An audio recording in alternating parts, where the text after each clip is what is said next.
go ahead. Yeah, all set. Okay, perfect. Thank you so much there, Dr. Nina Ha, as well as all the students on. Also, so before we even get started, we want to read the land acknowledgement. Also, we acknowledge the Tutelo and Monacan people who are the traditional custodians of the land on which we work and live, and recognize their continuing connection to the land, water, and air that Virginia Tech consumes. We pay respect to the Tutelo, Monacan nations, and to their elders past, present, and emerging. And so today we're going to be talking about career fair preparation as well as resume writing, and of course, how best to market ourselves. So first of all, my name is Weston Truss. I am an Assistant Director of Diversity Initiatives and Community Outreach within Career and Professional Development. And of course, as we begin the process of getting started, I really want to go over a bit about the objectives as well as the purpose of today's conversation. It's basically going to be talking about how best to prepare for career fairs, talk about what to do whenever you are actually at a career fair, and then of course, thinking about what you need to do whenever you do leave a career fair. And so the learning outcomes and knowledge gained from today's conversation will be, of course, learning the best practices when going to a career fair, learning best how to strengthen your resume, and of course, thinking about how best to utilize your elevator pitch, of course, in a virtual setting, as many of you will be only going to a virtual career fair this semester and likely for the fall 2021 semester. Also, learn how best to efficiently as well as effectively navigate through a career fair. And we're mainly going to be focused on the virtual aspect or context because, of course, as I just mentioned, we will only likely be going on Brazen or other platforms that are easily accessible for students to access in a virtual setting. And so one of the things that, what do you think should be included in a resume? Well, these are some top line items that you should definitely include in your resume, such as your name, your contact information, your education, work experience, community service, research experience. All of these things are very much important. And a lot of the times whenever I'm speaking to students, they always wonder, why is my name or these various contact information very much important to be included in the resume? Well, you want to make sure that's included because, of course, organizations are going to need some type of information to be able to include you or find you if and when you do submit your resume. But of course, in a virtual setting, that's something that you definitely want to be included. And so additional to that, what else should be included in your resume are publications, presentations at conferences, leadership experience, awards and scholarships, study abroad, languages. So if you know an additional language, but you also want to specify your level of proficiency, whether you're a native speaker, etc., or even other materials such as extracurricular activities and other things as that. So what are the basic, the resume writing process? You want to make sure that you follow these 5 simple steps. First of all, you want to gather and organize some of that information. What do I mean by that? Well, you want to pull up a piece of paper or pull out a piece of paper or go open a Word document or notes on your MacBook or even your computer and begin the process of writing all of the various experiences that you've gained. So what are these various experiences? It can include your project experience, experiences in a classroom, also internships, externships, et cetera, et cetera. Also, as I mentioned before, you want to make sure that you put it onto paper. Then, of course, you want to begin to format your resume. And of course, that's a general structured resume that you would typically see. And of course, I will explain a bit more about that in just a moment. Also, you want to constantly proofread your resume over and over and over again. And the reason is, of course, because a resume document can never be perfect. And so being that it cannot be perfect, we want you to constantly improve upon it. So you want to meet with some of your faculty members. You want to meet people here in career and professional development through Handshake and schedule an appointment on career.bt.edu. Also, you want to make sure that you update your resume every 6 months or whenever you go through a major change. And what are some of those major changes, such as new internships, new coursework that you've gained, where you could possibly include that under your education section. Also, internships, externships, new projects, again, that you possibly have experienced. Or maybe you have finally determined that this is going to be your major this semester, and therefore you want to make sure that's included on your resume as well. Also, what are the basics? So font sizes or the font style that you want to generally include would be Cambria, Arial times New Roman, etc. The reason is of course, it's easy to read, and you want those recruiters who are reviewing your resume, whether those are technical recruiters or human resource department recruiters, you want them to just be able to easily view your resume, figure out whether or not you're a good fit, because generally they're only going to be taking a look at your resume for about 6 to 12 seconds on average. So essentially, your resume is not going to be fully consumed by that recruiter with all them different materials in which you're likely to be showcasing. Also, the formatting style, you typically only want it to be about 1 page, generally for undergraduate students, master students, and PhD. If they're focusing on industry level type of positions, is 1 to 2 pages. And of course, that begins to shift for federal job opportunities as well. Also, about 0.5 to 1 inch margins, and you never want to utilize a Microsoft template. And the reason is that you don't want to utilize a Microsoft template is because some systems that you submit it to may not be able to access that material. Also, it also sometimes creates lines or borders around your resume. And so generally, if it's being submitted to an ATS system, you're probably like, what is that? That is an automatic tracking system. It reads it left to right. And some of that material might not even be read. And that will weed you out from the candidates who are within the running for the position, such as you would be. But the thing is, you utilize a Microsoft Office template that's sometimes not easily read by certain organizations. Also, language. You want to make sure that you're using active verbs to start bullet points. You never want to utilize personal pronouns such as I, me, my. And of course, I will get a little bit more into that in just a moment. But also a very strong tip that I recommend is for you never to lie on your resume. And the reason that you never want to lie on your resume is because, of course, I'm not thinking that you're a dog whatsoever, but in terms of thinking about it from this particular perspective, this person is definitely not a scientist, because of course they don't even understand that it's a coffee cup essentially. So of course, if you say that you speak a certain language or that you have a proficiency level of understanding in a certain language that is not necessarily your native speech, you generally want to be able to articulate on that resume your level of proficiency within that that language, or even your level of proficiency within a technical language. All of that is very much important, and you want to make sure that you do so in a way that really articulates your capability. And so also additional to the basics are these right here. So the order of importance, really you want to focus on what's relevant first or most relevant first, such as your name, your contact information, education, experience, other. And generally for undergraduate students, this will typically be the general design that you want it to fall in, or at least the various categories that you're likely to follow. And generally, you can also shift experience to professional experiences. Also, you can also shift the terminology to projects as a possibility. And if you have additional questions or concerns about that, we can wait until the question and answer section, or you can also schedule an appointment directly with us at career.vt.edu through going to Handshake.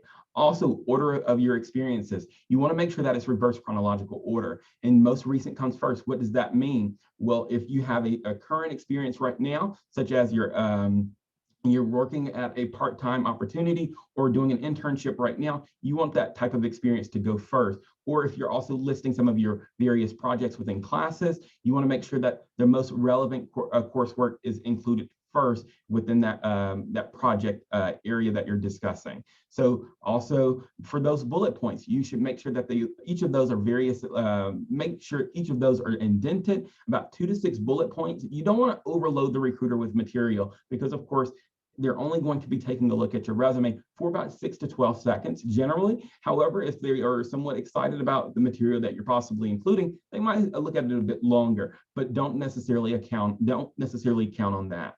Also, you want to speak in present tense for things that you're currently doing, also past tense for things that you have finished. And one thing that we strongly recommend is looking at some of the various active verbs that we have within the career planning guide on career.vt.edu again. And the reason why I recommend that is because a lot of the different examples that I will be talking about to you today is specifically from our career planning guide, as well as directly on our website, because that's what's really important whenever you're preparing for the career fair, as well as developing your resume document.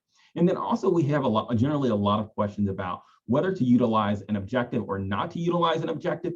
Well, Generally, you use an objective whenever you're trying to simply focus your resume, or whenever you're trying to show that it's tailored or reduce some of that confusion. Really, how is that doing that? Well, the objective is generally really great, especially in a career fair or job fair setting, because of course, whenever you're going to a career fair, it can be a lot of different organizations and companies, styles, and different types of disciplines that are going to be recognized there. And so whenever you're using an objective, it does provide a bit more clarity for that organization. However, whenever you don't need to write an objective, is clearly the obvious. You're trying to fill up the space, you're trying to fill up white space if you don't necessarily want to tailor it. And so, of course, in the job fair setting, it's really great if you're applying directly to an organization. I could say sometimes I don't believe it's as necessary. I'm not necessarily a big fan of it whenever it comes to you just simply applying to an organization, because of course that organization is already going to know that you're applying for that particular position. And so as we are thinking about these various objective examples, so first of all, we have a general objective. So the general objective is to obtain an internship in the field of packaging design for summer 2021. That's actually a really great example if you're going directly to a career fair, where you don't want to provide too much specificity about a specific organization that you want to work for, but you specifically want to work for a certain type of organization who can possibly allow you to advance some of your skill sets and experiences within the field of packaging design. Also, for a more specific example, might be where you're applying directly to this internship, or you might be meeting directly with a recruiter from this particular industry, and it might state specifically to obtain a co-op with Packaging Corporation of America during the 2021-2022 academic year in the field of packaging design. So for me, I really like that one. If you are thinking about going directly and applying to that particular position, or you are meeting directly with that recruiter. Although I'm not necessarily a big fan of the objective, but this is a really great way of being able to articulate how to include this objective within your experience, or at least on your resume document. And so also including additionally what's relevant. Also trying to figure out whether or not to include the appropriate name for Virginia Tech. And a lot of the times whenever I'm speaking with students on a daily basis, they're always going between the two. And of course, what are the two appropriate names for our university here at Virginia Tech? Well, as we all say quite often, we never say Virginia Polytechnic Institute and State University, simply because, of course, the university itself does not market itself as Virginia Polytechnic Institute and State University. It markets itself as Virginia Tech. Even though you can mention the second one on the screen, I would generally recommend Virginia Tech because, of course, that's how the university markets itself. Additionally to that is, me personally, I am from Mississippi, and I had never heard of the full title of Virginia Tech before. And so if you think like me, as a person who's not necessarily from the Virginia area or never thought about being in Virginia per se, I would have never known anything about Virginia Polytechnic Institute and State University. So as you're thinking about this for your, as potential recruiters are reviewing your material, then they might not recognize that. And so that could be a challenge in terms of your overall resume. So we want it to be recognizable. Virginia Tech is recognizable regardless of if you're in Virginia or not. And so for the educational example here, you typically want to have it set up in this way. So whether you are in the College of Arts and Sciences, you want to make sure, or liberal arts and sciences, you want to make sure that Bachelor of Arts in whatever, or Bachelor of Science in mechanical engineering, or the Bachelor of Science in Packaging Systems and Design with a minor in Spanish, with your expected graduation date on the right-hand side of your paper or your Word document, May 2021, with your GPA 3.4. And so I also want to mention that a bit here. So for your GPAs, if it's typically in major or your cumulative GPA, if it's above 3.0, we typically encourage that you do include that on your resume. If not, one thing that we do recommend is coming to our office and having a conversation with us about how to possibly include that on your resume. But overall, if it's above a 3.0, we typically encourage it. And so you can distinguish between your cumulative as well as your in-department. And it's not necessarily to be unethical, but rather to ensure that you are communicating that information effectively and also in a way that is ethical. And so also, Additionally, down below, whenever you are also including or listing some of the related coursework, you only want to include your class name only because, of course, they're not going to know anything about those course numbers. Only people or individuals at Virginia Tech or any other institution would be able to recognize that. So no more than 4 to 6 examples of the various courses that you participated in. And the reason is, of course, we only want you to include the most advanced coursework or the most unique to the organizations that you happen to be applying to. You want to really include that material. Also, if you don't really have many academic awards or material to include, you can include your study abroad as well under your education, as well as your other Dean's List accomplishments under your education section as well. And so as we think about what you can possibly bring to a job or an internship opportunity that you might be looking for during a career fair or any other thing is, of course, your experience. And so we're going to think about it in terms of the bullet writing process. And so let me go ahead and get this pulled up for us. And so if we're going to define it under the skills, the structure, verb, results, and clarify.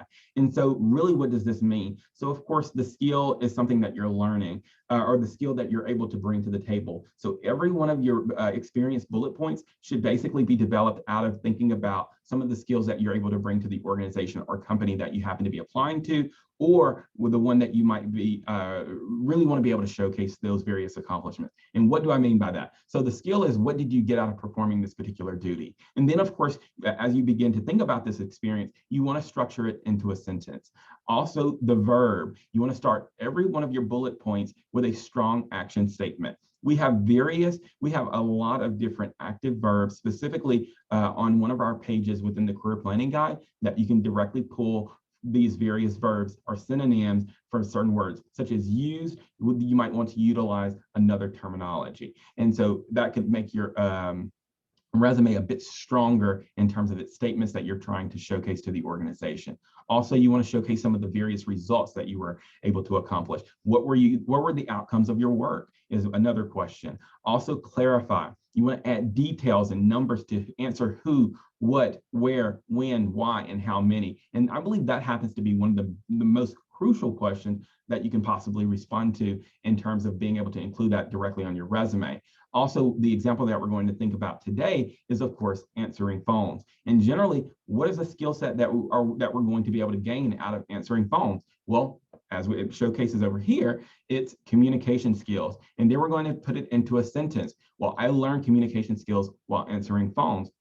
Very well. And then also we're going to utilize a verb at the very beginning. And so we're going to remove that personal pronoun, develop communication skills while answering phones. And so what were the results? So develop communication skills while answering phones to address customer concerns. Very well, again. And so last but not least, this is the actual bullet point statement that we're going to go with in terms of our bullet point for the entire, for the experience section for answering phones, essentially, would be developed excellent communication skills addressing up to 50 customer billing concerns per shift by phone. So this is a really great way in which you can articulate how you successfully utilize communication skills to answer 50 customer billing concerns per shift by phone. And then you quantified with the 50 customer billing concerns. That showcases to the organization your capability of how you can quantify your work and how you can show your accomplishments overall, and also how you could potentially be a benefit to their organization.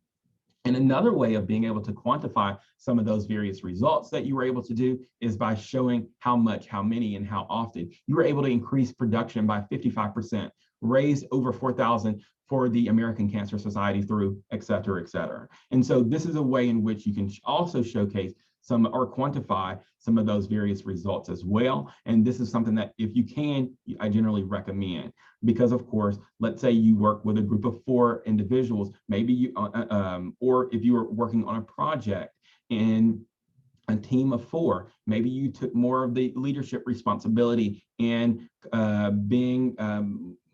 in structuring the meetings and also developing more of the ideas that the team members went with. All of those are different things that you can think about. Also thinking about other accomplishments and ways in which you can articulate it is that you became the top seller of the division within the first year, develop partnership with Japanese study abroad program.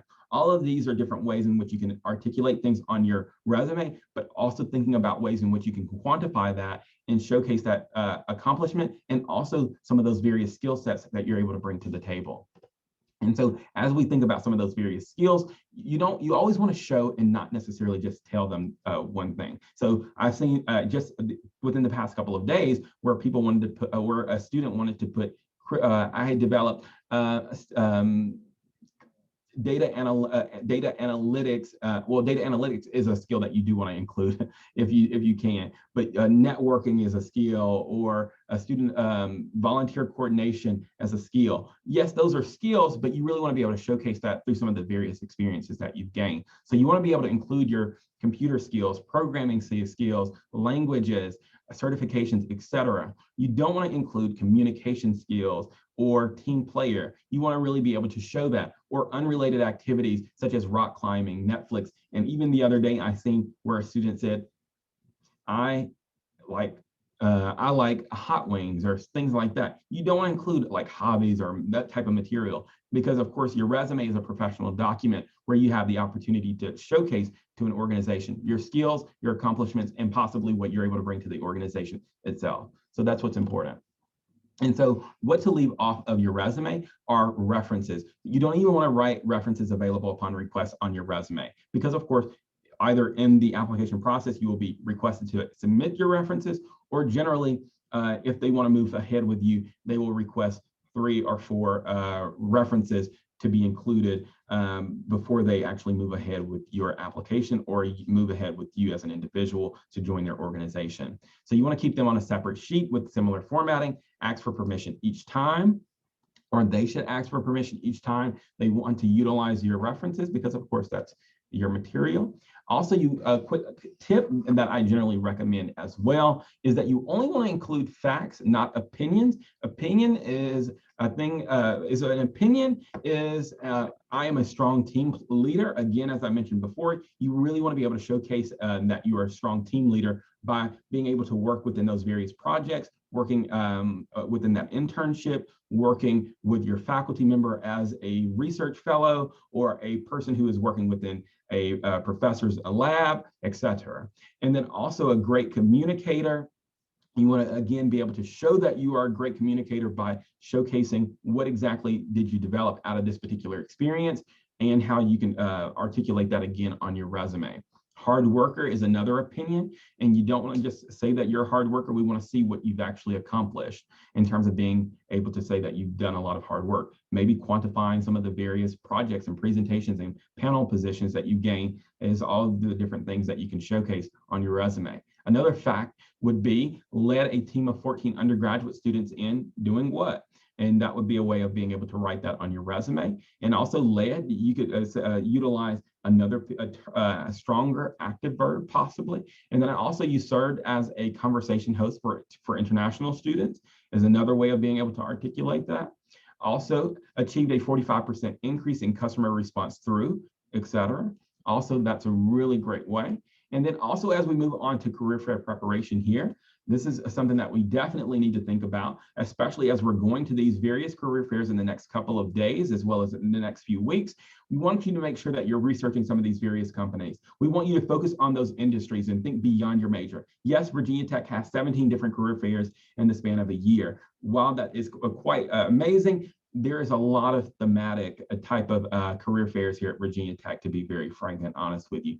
Although they do centralize or focus a lot of the times, like such as a name would be Business Horizons. Yes, if you are a history major, or if you're a student who happens not to be within the Pamplin College of Business, you can still showcase some of your skill sets that you're able to bring to the table through your resume, and to be able to showcase that you have transferable skills that might be beneficial for this organization. So that's the reason why it's important, even if you are not in the Pamplin College of Business, to go to Business Horizons. Even if you are not in the engineering, to go to Engineering Expo. And so as we are thinking about going to these various career fairs, we strongly recommend that you go to these various career fairs, regardless of your major or anything like that. So also you want to make sure that you look for jobs as well as internships that you're possibly interested in for those various organizations. Generally, these companies will, or the person who, or the group that's hosting these various career fairs will typically have a list of these organizations who's coming, as well as some of the key things that those organizations are looking for in terms of types of students they're wanting to work with their organization. Also, you want to make sure that you meet the requirements as well as qualifications for those organizations by taking a look at the keywords within their job posting. And if they don't necessarily have that whenever they arrive, or even if it's not posted, I still would recommend that you go to these various career fairs and also look at possible postings through their actual website and see what are their general qualifications and priorities for the types of individuals that they are wanting to join their organization.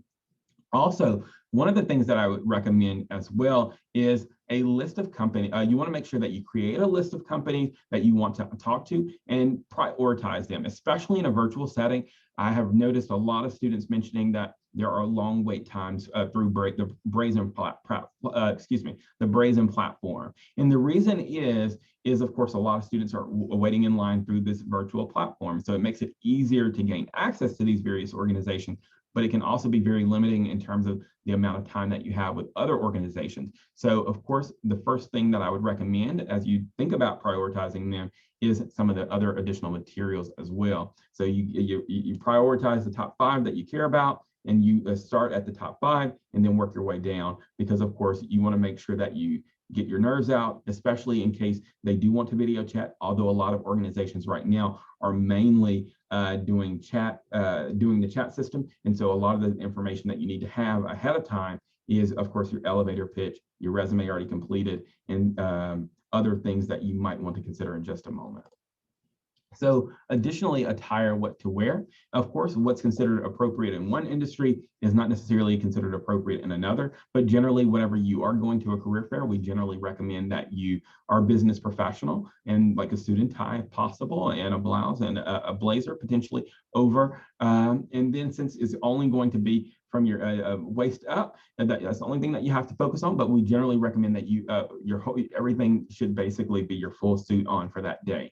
And also making sure that you fully understand your industry, and first impressions are crucially important as you begin to think about first impressions are significantly important as you begin the process of interacting with these various employers. So you want to make sure that you look the portion as if you are going to be able to join that organization immediately following your interview or your time with that organization. So that is very much important. And so again, things that you want to definitely take into consideration as you are preparing for the upcoming career fair, virtually or even in person, you want to make sure that you have pens and paper. But generally, one thing that I recommend is, of course, on your computer, make sure that you have those that type of material already included, and also your Padfolio, your notebook, and then also on your computer, make sure that you have a notepad already pulled up so that you can take down additional notations as necessary.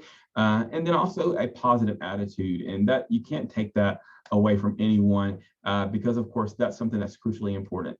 These companies generally are traveling from a long distance, but also they are having to speak with a number of different students, and they understand that it can be quite frustrating having to wait for an extended period of time. So one thing that we just recommend is bring a positive, respectful attitude each and every time that you speak with an organization. If they are somewhat not the most excited either, just bring your A game where you are excited and showcasing the level of confidence that's necessary for the organization. But last but not least, there is the thing that you want to always make sure that you have easily accessible on your computer, or whenever you do go to an in-person career fair, is copies of your resume. You want that as much as you possibly can, because if you don't have that, then they don't really know the level of skills that you're able to bring to the table, your qualifications, and whether or not they should continue this conversation about, okay, well, right now we might have an opportunity for you, versus they could actually determine based on your qualifications that they might want to be able to move forward to an on-campus interview in a virtual setting, of course.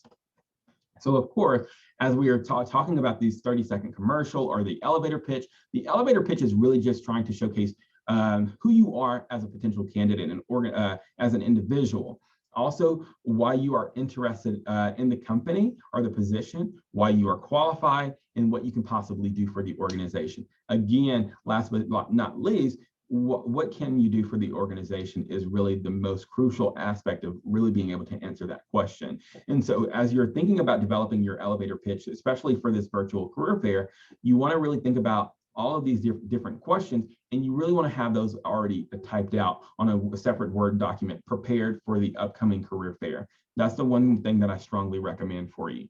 And so I have here a simple elevator pitch or 30-second commercial that you might want to be able to showcase to an organization when you have the opportunity. So I'm going to read it for you. I'm a senior majoring in finance with a political science minor.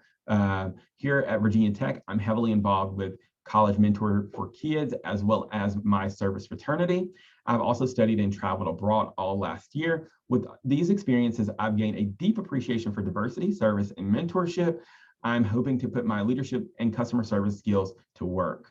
Could you tell me more about your management training development program? And so as you're thinking about this particular elevator pitch, this is something that you can easily utilize and be somewhat transferable to your own elevator pitch or 30-second commercial that you're developing. And this is something that you definitely can utilize. And I strongly recommend it as you're thinking about your as you plan for your elevator pitch and your 30-second commercial. This is a really great way. So already have it planned. So you want to make sure that it's already on a Word document. Just one thing that I strongly recommend again. So once you get to the career fair in a virtual setting, of course, you want to make sure that you test your audio, test your visuals. And what do I mean by testing your audio? Your computer, just making sure that it works. Testing your visuals. So you want to make sure that you're in a plain background. So right now, similar to mine is somewhat plain right now. And so you generally want to be as plain as possible, even though there appears to be some various distractions right now, right behind me. One thing that I would recommend is something just going to a plain spot in your room, or if there's just a painting right behind you, that's not very distracting. I would just strongly recommend that you do that. Also, you want to make sure that you test your Wi-Fi connection probably 30 minutes ahead of time, as well as 15 minutes ahead of time, and again, about 5 minutes ahead of time before you begin the process of connecting with that individual. Also, you want to make sure that you arrive. Probably, it doesn't really require that you arrive early all that much any longer, except, of course, to test your audio visuals as well as your Wi-Fi connection. Also, again, you want to make sure that you check in, make sure that you go through the proper registration process and ensure that you receive the proper registration link to be able to gain access to Brazen or any other virtual career fair platform. Also, you want to minimize those distractions. If there's a TV above you or right behind you, you want to make sure that all of that is turned off and not distracting to those individuals who happen to be interviewing or to be discussing your materials, as well as it's not distracting to you whenever you're trying to communicate effectively to an organization. And so that's what's crucial. And so while you're at the career fair, of course, if you're in person, you want to make sure that you walk around, get comfortable with your surroundings. So of course, if you are in a virtual setting, that gives you the opportunity to review other organizations and companies that you may have not heard of, where you can possibly gain more information about. So let's say you're in data analytics. So maybe there's a number of different consulting firms, such as NetApp, Lenovo, and other companies that happen to be there that is beyond the ones that you generally would hear about. That might be a great opportunity for you to communicate with those recruiters, because of course, generally those recruiters will be the same individuals that come here year in and year out, whether it's virtual or even in person. So that's something to think about. Of course, the reason why I say that is, of course, under the second thing that I have above here is discovering new employers as well as opportunities. That gives you an opportunity to really engage and also learn a bit more information. Also, use your list of companies. Start low, then aim high. So if you know that Google and Capital One or EY or Deloitte are some of the challenging companies or organizations to really pick and choose certain individuals to join their organization, well, you might want to actually make a bit longer list just in case you don't necessarily have as much experience or the qualifications that they are directly looking for. So one thing that I recommend is just expanding that list a bit and just checking and seeing about those organizations that may be lesser known to what you're looking for. So observe and listen to others when waiting in line. Unfortunately, in a virtual setting, that makes it very difficult and probably less likely to take place. But if you have friends or peers who happen to be going to these same career fairs, one thing that I recommend if they are interacting with these organizations before you is definitely communicating with them about their experience. What are those companies looking for? What are they discussing? What is the conversation about? Also, leave and re-enter the room as necessary. Well, you are typically going to be within your own space already. So, of course, you can wait in line, and that gives you the chance to just simply think about what you're wanting to discuss and how you want to effectively communicate that to that organization. Also, whenever you are interacting with those recruiters, of course, utilizing your full name, be personable as much as possible, build a relationship. They're human too. Also, make sure that you're asking meaningful questions. They may not take your resume generally in an in-person format, but don't be sad or offended by that, because that is actually very typical, because certain organizations are just not allowed to do that based on some of their internal requirements and some legalities that might be required there. Also, always ask for business cards or contact information before you leave. So that's something to think about. And also in a virtual setting, you always want to make sure that you're getting that contact information ahead of time. And that's the reason why I say have a Word document open on another screen or minimize so that you can easily take notes. And if, of course, necessary, it's less distracting for you, maybe you need to just simply have a Padfolio out, a notebook out, or some way of communicating or writing that information down about that organization. And generally in Brazen, that information would be easily accessible to you, where you would be able to directly copy and paste that material onto a document, if I'm not mistaken.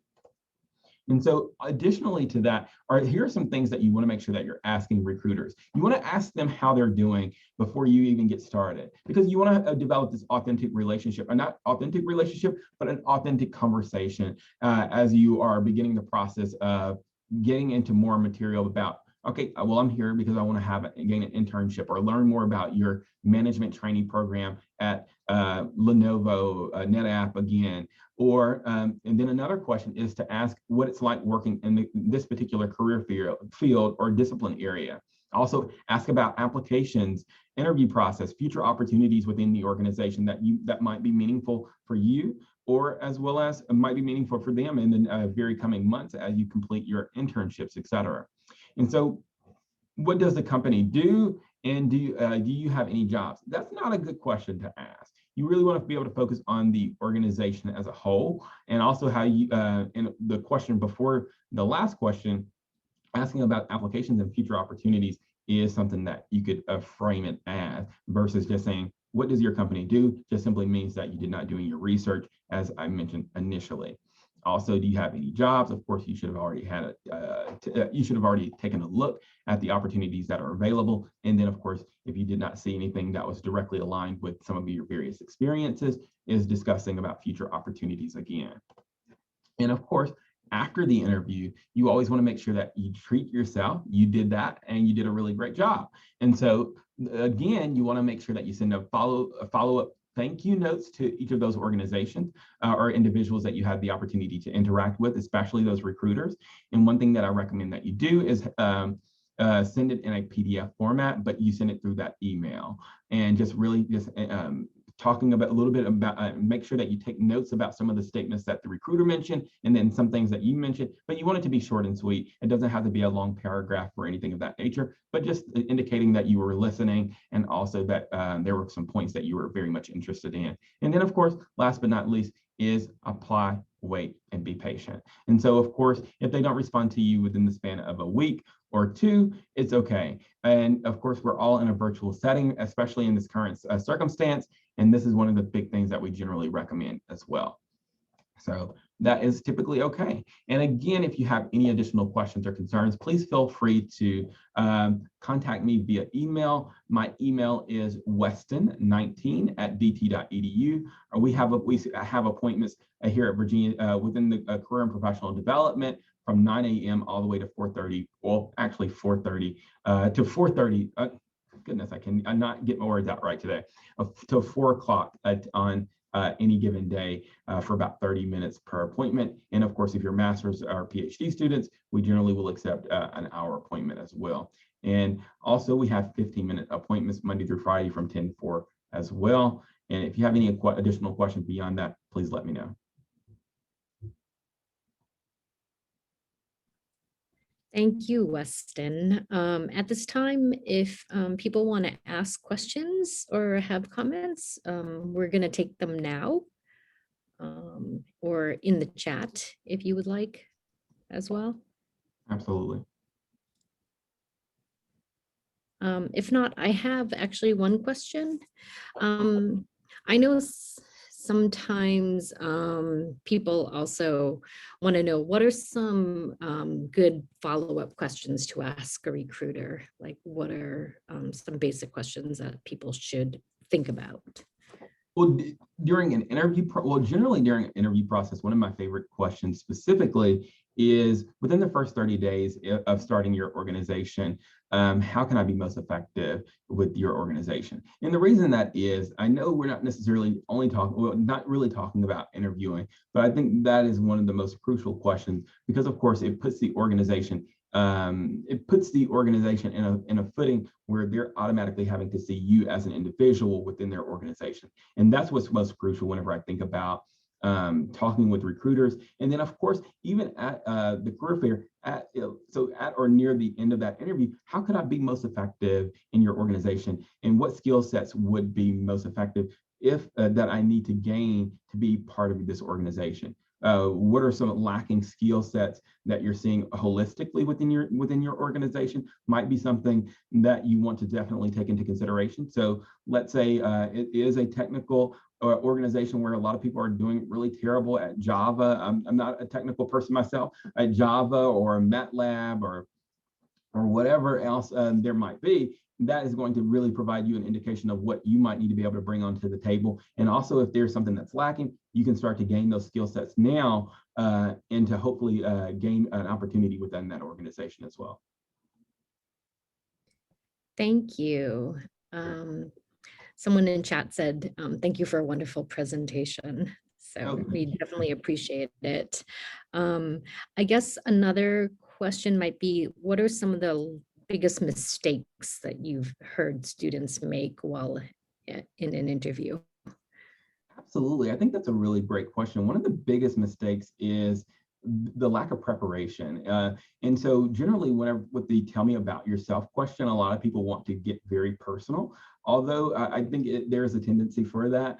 I think it's a really great thing to get personal. So, but one of the things is that you really are attempting to focus on your professional experiences. So first of all, laying out your education, and then of course going through the various experiences that you gained while you've been here at Virginia Tech, and then of course external to Virginia Tech or even internal to Virginia Tech, such as your student experiences, also internships, externships, accomplishments. Also, what are those accomplishments? Well, you should already have that information directly on your resume. So that experience could be publications, presenting at conferences, also various awards from maybe the president of the university gave you an award, or Dr. Nina Ha provided you an award from the Asian Cultural Engagement Center.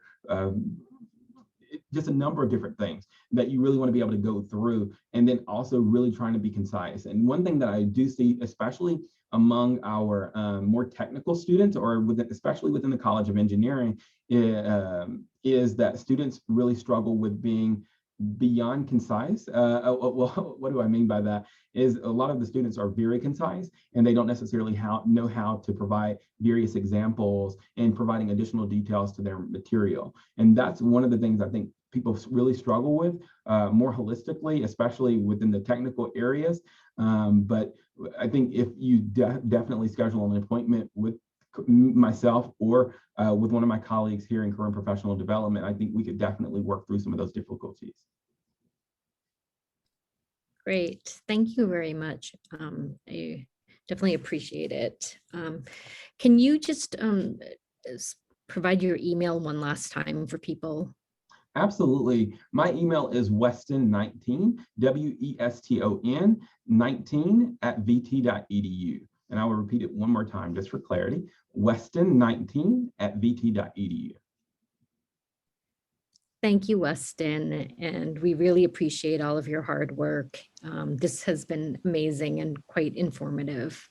Absolutely. Thank you. I really appreciate it as always. Oh, can I ask just one question? Yeah, Absolutely. Go ahead. thank you, Weston, for really coming out today to really present us with useful resume advices. But I was looking at the one particular section where you said the resume should have no Microsoft template. Absolutely. So is that because of the too much color onto the paper, or what would be the reason for that? Absolutely. I think that's a really great question. And generally, I always recommend, first of all, just staying away from Microsoft templates because, of course, whenever you're submitting it to certain organizations, it will not allow you, or the organization itself may not be able to easily access the material that you're submitting. And sometimes whenever you do submit it, it will look very jumbled and all over the place, to be very frank. And so what does that do for you in terms of the ATS system that I was mentioning a bit ago was the automatic tracking system. So the automatic tracking systems, especially let's say you are applying to a top tier company or a big conglomerate organization, they're generally going to be inputting the material into that system. And whenever it's reading left to right, it might not actually pick up your material. And also that might go for some other students as well who are trying to utilize a design format resume that happens to be on the Microsoft template as well. And so one thing that I do recommend is staying away from Microsoft templates. It's easier for you to just rewrite it. I mean, I'll take a step back here. You can look at the various Microsoft templates as an option for you, just seeing how you want to structure it. But one thing that I recommend is just simply looking at it and then of course rewriting it how you would like it on the Word document. Because of course that's going to lessen your likelihood of problematic situations where, okay, you're just going to be weeded out as a candidate because of course they can't read some of the material that you're providing, because of course that template just really sometimes put borders around it. And whenever you're submitting it, it just creates problems for you. And I hope that That makes a lot of sense. Yeah. Thank Sorry you. about that. You're very welcome. And I think that's a really great question. A lot of people always ask that question. And I think I actually used to do that whenever I was an undergraduate student, whenever I was applying to a position. So I think it's common. I mean, I guess it is visually appealing, but then if you think about all those information for resume going into the system. Absolutely. Because just to be honest with you, I believe EY is already using this. So I don't know if you're like a finance student or not, but I know EY is actually moving toward that type of system, but they're also utilizing, they're wanting to, but there's a lot of research or like artificial intelligence within their resume. So even though right now they're like, I don't know if we want to do that, because that could also lead to inequities pertaining to certain organizations. I mean, certain applicants being able to be admitted. So yeah, just a thought. Thank you. You're very welcome. Thank you. Are there any more questions at this time? If not, I am going to stop the recording. Great, thank you.